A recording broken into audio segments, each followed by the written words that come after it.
Hey guys, Josh here from Mixing Mango, and I'm going to be talking about the game update today.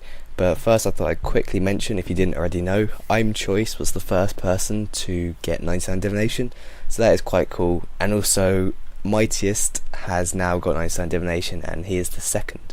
So this week's game update was purely patches and fixes, so there was no update, because as you can see on screen now, the loyalty store was actually delayed and it will be released next week. So I'm not sure if we'll get 2 updates next week or it will just be the loyalty shop, but we'll have to wait and see.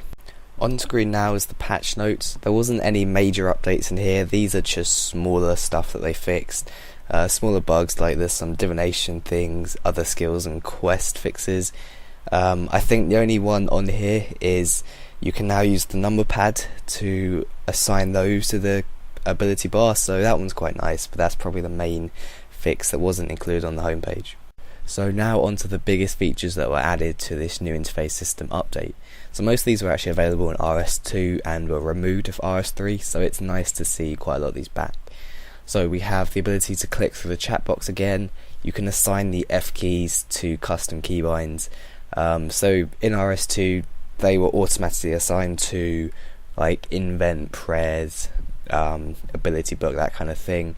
Now they're assigned to like the ones that you wouldn't really use. I can't even remember what they're called, but now you can change them to whatever you want.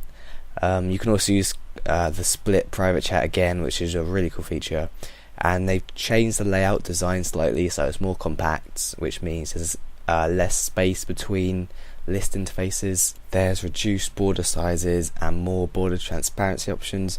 Also, they made it possible to move some of the interfaces without being edit mode. I haven't tried this out or really seen how to do this, but that's there as well, so that's quite nice. I'll quickly go over these other updates. So the first one is the Battle of Lumbridge. This is now in the 6th week, and Saudomin forces can now spawn additional special units, and Zamorak forces can vote to increase the effect of the special units by 50%. Both fractions can now vote on new reinforcements, and members will be able to vote on what war beast will guard Lumbridge. So I don't really play the Battle of Lumbridge, so it doesn't concern me, but I guess these are quite nice updates for anyone that does play it. Also, there's 3 little ones down here. So spell damage dealt by player now scales with the level of magic weapon the player is using.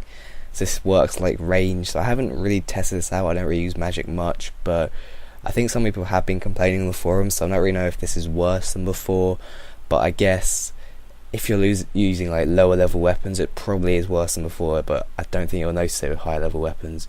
Also, a new Squeal of Fortune promotion, a Lucky Clover, and new seasonal content will be coming to the high scores soon. Alright guys, onto the gameplay. So I'm going to show you some of the changes. If you've seen some of the previous videos, you'll notice my interface has changed in light of the new update. So everything, or some of the stuff is smaller. So as you see, the invent, the boxes are a lot closer together. The prayer icons are smaller, so the ability bars, or the ability icons. So this means that you can fit a lot more onto the screen. I've actually got all of the ability books open, all 4 of them, and my prayers. So that's going to be really useful for combat. I can just, like, I don't have to navigate through the interface, so I can just click anyone I want. Also, I have the invent. I've had to make this whole right bar smaller because the invent is now a lot smaller, but it all fits pretty well.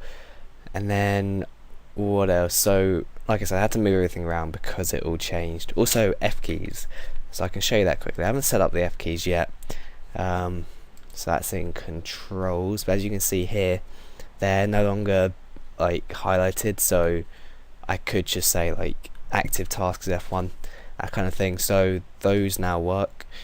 There's also the click through chat box. So for me this isn't too useful because my chat box is kind of like out of the way, but you can click through it if you want. If you got like an RS2 kind of interface, that would be really nice. And I guess probably one of the bigger ones is the split chat. As you can see here, I can still have my private in the box, but I can also have it in here, like wherever I want as well. I can quickly show you.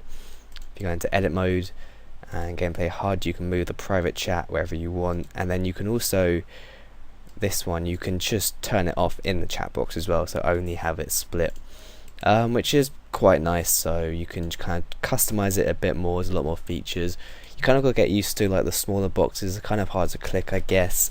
You might have to rearrange your interface quite a bit because that's what I have to do. My map is now over here.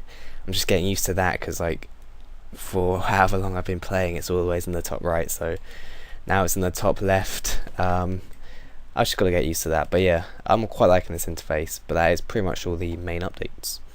So unfortunately, this update was really quite buggy, and I've got a list of some of the bugs with this update here. There's quite a few, so I'll go through some of them that seem to be the main ones and that I've experienced.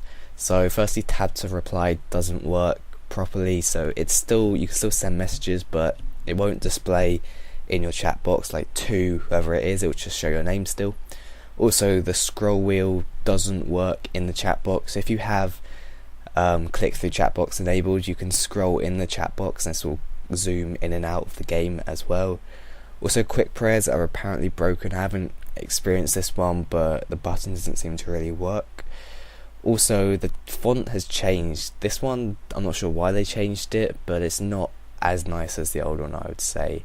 Because the size of something like the invent and stuff has been changed, it does make it quite small. Some of this stuff like the quick prayers, the invent, are really small now, so this can be kind of awkward to use. So it'd be nice if we could like fully customize this, so we can actually change like the size of the boxes, that kind of thing. The action bar is still broken. It will become unresponsive, but Jagex don't actually have to fix this one, so I'm not sure when we'll see a fix for this. Total XP doesn't display. This has been broken for quite a while. In the bank, you can't see your worn equipment anymore, so I'm guessing that will be back next update. And the split private chat is crashing for some people, so when you try to reply, it will make the action bar go grey, and the game will lag quite a bit and could even crash.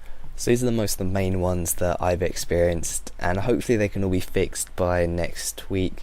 There are some other ones in there as well that are less major, but it is annoying because it is quite a nice update, these patches.